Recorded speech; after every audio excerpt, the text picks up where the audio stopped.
नमस्कार विद्यार्थी मित्रांनो, आपण जे 3 घेतले होते लेक्चर, चौथं सिरीज आपण त्या ह्याची इयरबुकची टाकत आहोत.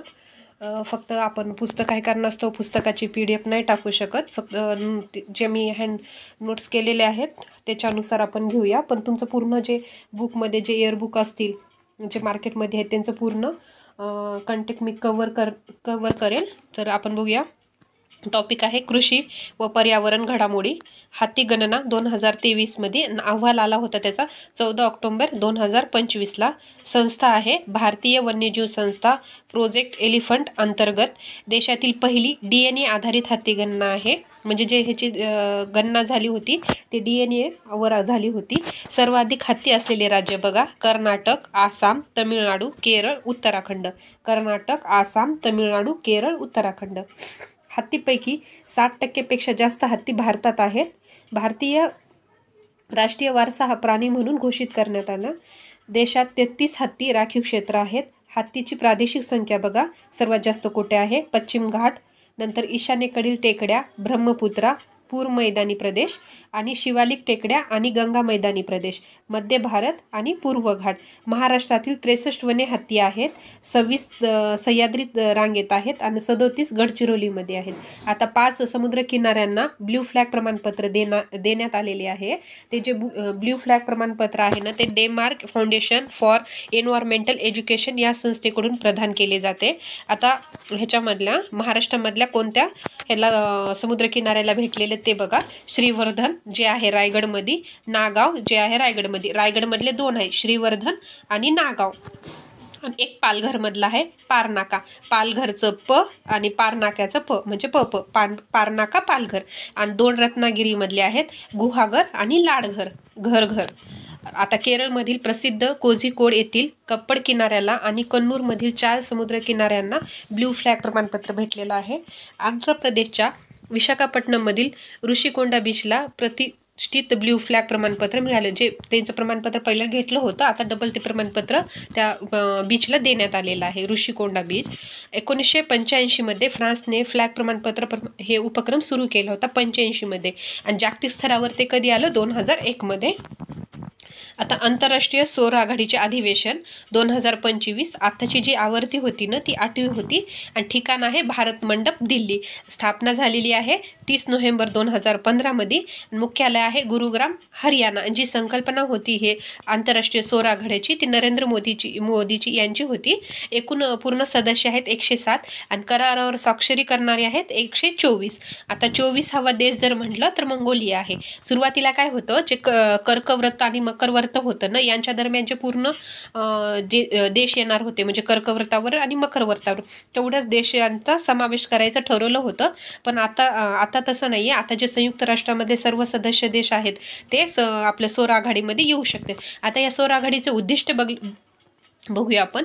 या उद्दिष्टामध्ये काय होतं, जीवाश्म इंधनावर अवलंबित्व कमी करण्यासाठी आणि ऊर्जा सुरक्षा सुनिश्चित करण्यासाठी सौर ऊर्जेचा कार्यक्षम वापर. म्हणजे जे जीवाश्म इंधन असतात, पेट्रोल, डिझेल, ह्याचं जे वापर आहे ना, ते कमी करायचं. आणि जे सौर ऊर्जा आहेत, म्हणजे आपलं जे प्लांट ते करतो ना आपण, पवन ऊर्जा, ते त्यांचं सौर ऊर्जेवर, म्हणजे जे सूर्याच्या ह्याच्यापासून ऊर्जा भेटते त्याचं वापर आपल्याला वाढवायचा होतं. आता टार्गेट काय होतं, 100 म्हणजे 1000 रणनीती. आता 1000 मध्ये काय होतं, आता बघा इथं मी दिलं नाहीये. आता 2030 पर्यंत 3 प्रमुख साध्य करण्याचे ध्येय होते. याच्यामध्ये काय होतं, 1000 गुंतवणूक जमा करणे, पुढे 1000 लावा, 1000 गुंतवणूक जमा करणे, 1000 सौर ऊर्जा क्षमता स्थापित करणे आणि 1000 स्वच्छ ऊर्जा उपलब्ध करून देणे. आता रामसर कराराची वार्षिक परिषद झाली होती. आवृत्ती होती 15वी, COP15. ठिकाण होतं व्हिक्टोरिया फॉल्स, झिम्बाब्वे. थीम आहे projecting wetland for your common future. 5वी रामसर धोरणात्मक योजना स्वीकारण्यात आली 2025 ते 2034 पर्यंत. म्हणजे ह्याचं जे धोरण होतं, जसं लोकसंख्येचं टार्गेट होतं आपलं 47पर्यंत करायचं, तसं हे 5व्या रामसरचं टार्गेट काय होतं, हे म्हणजे जे प्लॅन ठरवल्या जातात ते 2025 ते 2034पर्यंत ठरवले आले. याच्यामध्ये काय जे उद्दिष्टे होते, म्हणजे हे 34पर्यंत ते सर्व उद्दिष्टे लक्ष्य आपल्याला कंप्लीट करायचे 2025 ते 34पर्यंत. पुढचं 34 लक्षात ठेवा, कारण की आयोग तसे क्वेश्चन विचारते. आता राज्यसभेला लोकसंख्येचे जे स्थिर धोरणाचं विचारलं होतं, जे 2045चं त्याचं, त्याच्यानुसारच हे पण बघा 34 आहे इथं. याच्यामध्ये 4 उद्दिष्टे होते आणि 18 लक्ष्याचा समावेश होतो. आता पाणथळ जगाच्या सुजन वापरासाठी शाश्वत जीवनशैलीला प्रोत्साहन देणे हा प्रस्ताव भारताच्या मिशन लाईफ या जागतिक चळवळीवर आधारित आहे. आता 93 रामसर स्थळे झालेली आहेत आणि नवीन 8 रामसर स्थळाची घोषणा केलेली आहे. आता राजस्थानमधले 2 आहेत, मेनार आणि किचन. बिहारमधले 2 आहेत, गोकुळ जलाशय आणि उदयपूर तलाव. तमिळनाडूमध्ये सरकोटी पक्षी अभयारण्य आणि थरंगाल पक्षी अभयारण्य. म्हणजे राजस्थान, बिहार, तमिळनाडू ह्या प्रत्येकी 2-2 आहेत. आणि झारखंडमधला आहे उधवा तलाव आणि सिक्कीममध्ये आहे खोचापल्ली वेटलँड. आता हे जे झारखंड आणि सिक्कीम आहेत, हे असे एकमेव 2 राज्य आहेत की याच्या अगोदर तिथं एकही रामसर स्थळ नव्हतं. फर्स्ट टाइम यांना रामसर स्थळाचा दर्जा देण्यात आलेला आहे. आता रामसर करारावर स्वाक्षरी बघा, 2 फेब्रुवारी 1971 मध्ये त्याच्यावर स्वाक्षरी करण्यात आलं आणि त्याची जी अंमलबजावणी आहे ते 21 डिसेंबर 1975 मध्ये झालेली आहे. सामील होणारा पहिला देश आहे ऑस्ट्रेलिया आणि भारताने यावर स्वाक्षरी 1 फेब्रुवारी 1982 केलेली आहे. उद्दिष्ट बघा, पाणथळ क्षेत्राचे संवर्धन व धोरणी वापर. सर्वाधिक रामसर क्षेत्र UK आहेत, त्यानंतर मेक्सिको आणि भारत 3 नंबरला आहे रामसर स्थळामध्ये. भारतात आहे 93. आता महाराष्ट्रातली बघा 3 आहेत, नादूर मधमेश्वर जे आपलं नाशिकला आहे, लोणार सरोवर जे बुलढाण्यामध्ये आहे आणि ठाणे खाडी ठाणेला आहे. आता सर्वाधिक जर आपल्या राज्यामध्ये कोणते आढळते म्हणलं तर तमिळनाडू आहे. आता वन्यजीव सप्ताह 2025. ठिकाण आहे डेहराडून. थीम आहे मानव वन्यजीव सहअस्तित्व. आता याचं जे सप्ताह म्हणले की 7 दिवस आले ना, म्हणजे त्याचा सप्ताहाचं बघा 2 ऑक्टोबर ते 8 ऑक्टोबर दरम्यान आहे. म्हणजे गांधीजीच्या जयंतीपासून सुरुवात झाली असं लक्षात ठेवा. आयोजक आहेत पर्यावरण, वन आणि हवामान बदल मंत्रालय. सहकार्य आहे वन्यजीव संस्था, भारतीय वनीकरण संशोधन आणि शिक्षण परिषद, इंदिरा गांधी वन अकॅडमी आणि वन संशोधन संस्था. आता राष्ट्रीय स्तरावर 5 प्रकल्पाचा शुभारंभ करण्यात आला. प्रोजेक्ट डॉल्फिन, प्रोजेक्ट घरियाल, मानव जीवन संघर्ष व्यवस्थापनासाठी उत्कृष्ट केंद्र आणि टायगर रिझर्व. आता पुढची न्यूज बघा, world network of biosphere reserve. Himachal प्रदेशातील कोल्ड डेझर्ट बायोस्फिअर रिझर्वचा वर्ल्ड नेटवर्क ऑफ बायोस्फिअर रिझल्टमध्ये समावेश करण्यात आलेला आहे. कशाचा? हिमाचल प्रदेशमधला कोल्ड डेझर्ट बायोस्फिअरचा. भारतातील पहिले उंच शीत वाळवंट स्थळ आहे हे हिमाचल प्रदेशमधलं. त्याचं स्थान आहे लाहौलमधलं हिमाचल प्रदेश. ट्रान्स हिमालयाच्या प्रदेशात पसरलेला आहे. राष्ट्रीय आपत्ती व्यवस्थापन समितीची स्थापना. आता मंत्रिमंडळ सचिव TV सोमनाथ हे या समितीचे अध्यक्ष असतील. कशाचे? राष्ट्रीय आपत्ती व्यवस्थापन. आपत्तीचं व्यवस्थापन करायला कोण आले? सोमनाथ आले. आता याच्यामध्ये बघा कोणत्या कोणत्या सदस्याचा समावेश होतो. गृह सचिव, संरक्षण सचिव, मंत्रिमंडळ सचिवालयाचे सचिव, NDMचे सदस्य आणि विभाग प्रमुख. आता IBCA ची पहिली सभा म्हणजे IBCS म्हणजे काय? International big cat alliance. म्हणजे ठिकाण आहे नवी दिल्ली. अध्यक्ष आहे भूपेंद्र यादव जे पर्यावरण मंत्री आहेत. घोषणा झालेली आहे 9 एप्रिल 2030 आणि कार्यरत झालेली आहे 23 जानेवारी 2025. मुख्यालय कुठं आहे? दिल्ली. उद्देश काय आहे? जे 7 मोठ्या मांजर कुळातील प्राणी आहेत त्यांचे काय करणे? संवर्धन करणे. आता पुढची न्यूज आहे बघा, राष्ट्रीय डेझिग्नेटेड प्राधिकरण 2015च्या पॅरिस करारातील तरतुदीनुसार कार्बन उत्सर्जन व्यापार व्यवस्था कार्यान्वित करण्यासाठी हे प्राधिकरण अनिवार्य आहे.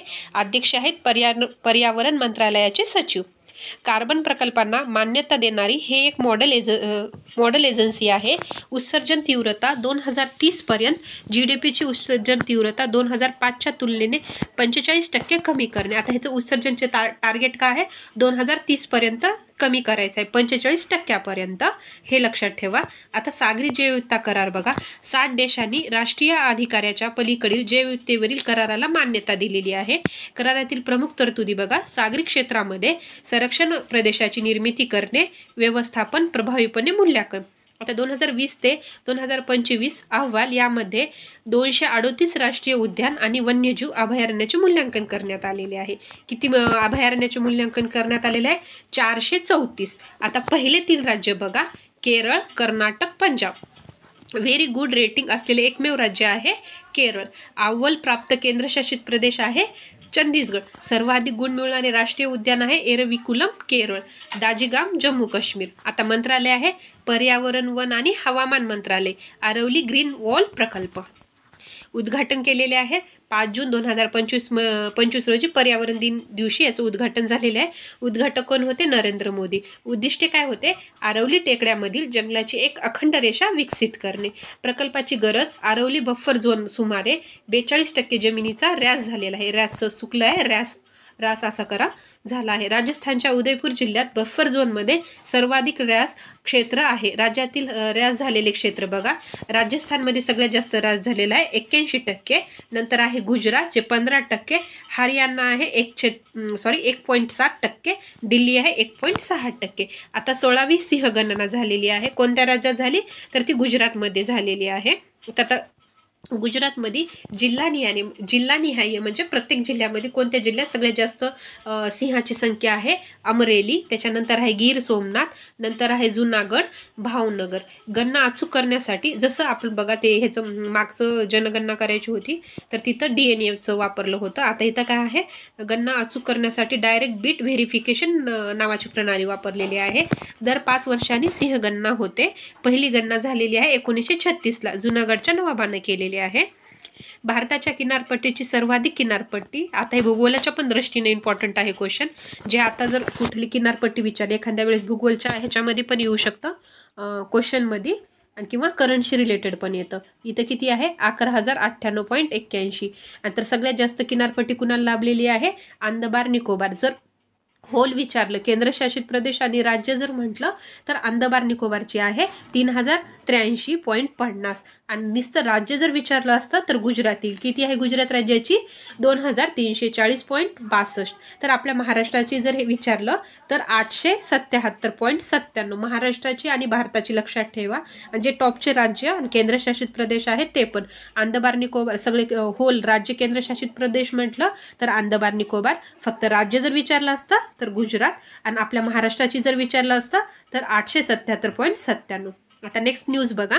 भारत फोरकास्ट सिस्टीम, भारत पूर्व अनुमान प्रणाली विकास सहभागी संस्था आहे. भारतीय उष्णकटिबंधीय हवामानशास्त्र संस्था पुणे, राष्ट्रीय मध्यम श्रेणी हवामान अंदाज केंद्र नोएडा, भारतीय हवामान विभाग. जगातील पहिली हाय रेग्युलेशन हवामान अंदाज प्रणाली. देशातील 58व्या व्याघ्र प्रकल्पाची घोषणा. महादेव राष्ट्रीय उद्यानाला 58वा व्याघ्र प्रकल्प म्हणून घोषित. आता हे कुठला आहे व्याघ्र प्रकल्प?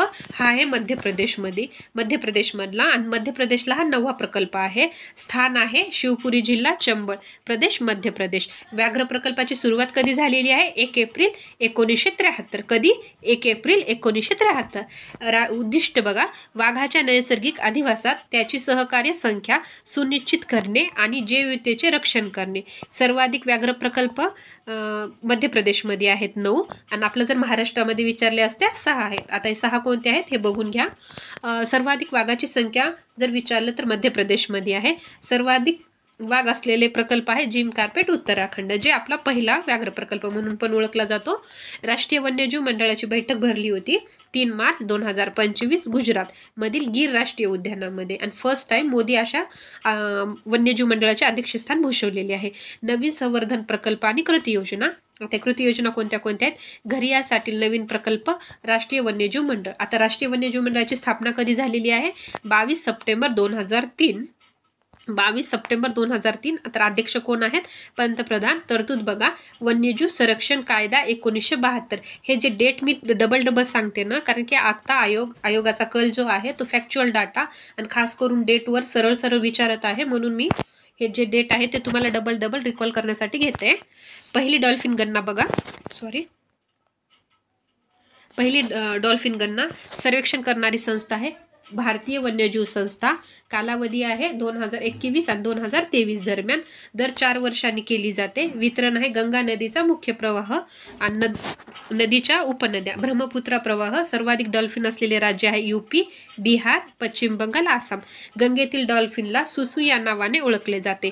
आता डॉल्फिन कोणत्या कोणत्या देशात आढळते ते बघा. भारत, नेपाळ आणि Bangladesh. India state of forest report अहवाल म्हणजे हा यांनी जाहीर केला. आता भारत वनस्थिती अहवाल बघा. 1997 पासून फॉरेस्ट सर्व्हे ऑफ इंडियाद्वारे दर 2 वर्षांनी हा अहवाल प्रकाशित. एकूण वन आणि वृक्षादन भौगोलिक क्षेत्राच्या 25.17 प्रमाण आहे. वनक्षेत्राचे क्षेत्रफळ आहे 7,15,343 चौकिमी. सर्वाधिक वनक्षेत्र असलेल्या देशाच्या यादीत भारत 10व्या स्थानी आहे.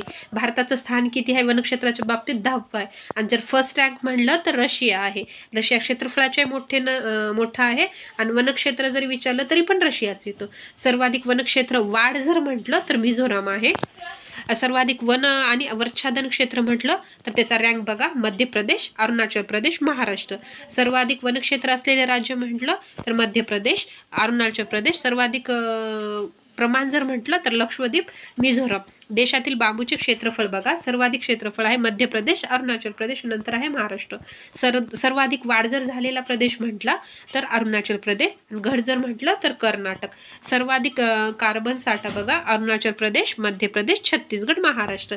आता खारफुटी वने. आता खारफुटी वने कुठं राहणार आहे? ऑब्व्हियसली आपले जे समुद्र किनाऱ्याच्या बाजूने आहे ना, ज्याला जास्त समुद्र किनारा तिथं जास्त खारफुटी वन हे असतील वने. तर पश्चिम बंगालमध्ये सर्वात जास्त खारकुटी आहेत. सर्वाधिक प्रमाण म्हटलं तर पश्चिम बंगालच येतं. महाराष्ट्रातील खारकुटीचे प्रमाण आहे 6.31%. सर्वाधिक वनक्षेत्र जर विचारलं महाराष्ट्राच्या बाबतीत, गडचिरोली, रत्नागिरी, चंद्रपूर, अमरावती, रायगड. सर्वात कमी म्हटलं तर मुंबई शहर, लातूर, जालना, परभणी, सोलापूर. आता सर्वाधिक वनाचे प्रमाण म्हटलं, प्रमाण असू का क्षेत्रफळ असू तर गडचिरोलीचे येणार. नंतर सिंधुदुर्ग, रत्नागिरी, रायगड. सर्वात कमी म्हटलं तर लातूर, सोलापूर, जालना. आणि नुसतं वन म्हटलं तर मुंबई, लातूर असं आहे. जालना, परभणी, धाराशिव. झुडपे म्हटलं तर अहिल्यानगर. सर्वाधिक कमी झुडपे म्हटलं तर मुंबई शहर आणि मुंबई उपनगर. 2021च्या तुलनेत सर्वाधिक वाढ जर झाली असेल तर ठाणेमध्ये. महाराष्ट्रात हा देशात 5व्या स्थानावर आहे. गडचिरोली जिल्ह्यात सर्वात जास्त वनाच्या घटना म्हणजे ते वनवे लागणे ना, ते गडचिरोलीमध्ये सर्वात जास्त असतात. सर्वाधिक वनव्याचे प्रमाण जर म्हटलं, जर राज्याचा विचार केला असता, उत्तराखंड, ओरिसा, छत्तीसगड. आता UN जैवविविधता परिषद बघा. ठिकाण आहे FAO, मुख्यालय रोम, इटली. पहिली परिषद आहे नसाऊ, बहामास. भारतीय झालेली परिषद आहे हैदराबाद. कॅलिफंडाची, कॅलिफंड हे थोडं चुकलेलं टाईप करताना, कॅलिफंडाची स्थापना. आता ठिकाण आहे रोम, इटली. बैठक आहे कोलंबिया, कॅली येथे. उद्देश आहे अनुवंशिक संसाधनावरील डिजिटल सिक्वेन्स इन्फॉर्मेशनच्या वापरातून मिळणाऱ्या फायद्याचे निष्पक्ष आणि समतोल वाटणी करणे. आता जैवविविधता करार बघा. 3 मुख्य उद्दिष्टे: जैवविविधतेचे संवर्धन, जैवविविधता घटकाचा शाश्वत वापर, अनुवंशिक साधनापासून निर्णय. UNCCD परिषद 2024. संयुक्त राष्ट्र वाळवंटीकरण विरोधी कराराची परिषद. ठिकाण आहे रियाद, सौदी अरेबिया. थीम आपली जमीन आपले भविष्य. अंमलबजावणी आहे 26 डिसेंबर 1996. सचिवालय आहे बॉन, जर्मनी. IMDच्या स्थापनेने 150 वर्ष कंप्लीट. भारतीय हवामान विभागाच्या स्थापनेत 150 वर्ष पूर्ण. IMD बद्दल स्थापना आहे 15 जानेवारी 1875. मुख्यालय आहे नवी दिल्ली. प्रादेशिक हवामान केंद्र आहे मुंबई, चेन्नई, कोलकाता, नागपूर, गुवाहाटी आणि नवी दिल्ली. पहिले हवामान रिपोर्ट आहे हेनरी फ्रान्सिस ब्लॅकफोर्ड. पहिले भारतीय संचालक आहे डॉ SK बॅनर्जी. सध्या महासंचालक आहे मृत्युंजया महापात्रा. मुख्य जबाबदारी बघा. हवामान निरीक्षक, हवामान अंदाज, भूकंपशास्त्र संबंधित काम. आजचा व्हिडिओ झालेला आहे. हे लेक्चर करत असताना तुम्ही एखादा इयरबुक कोणतं जरी सिम्प्लिफाय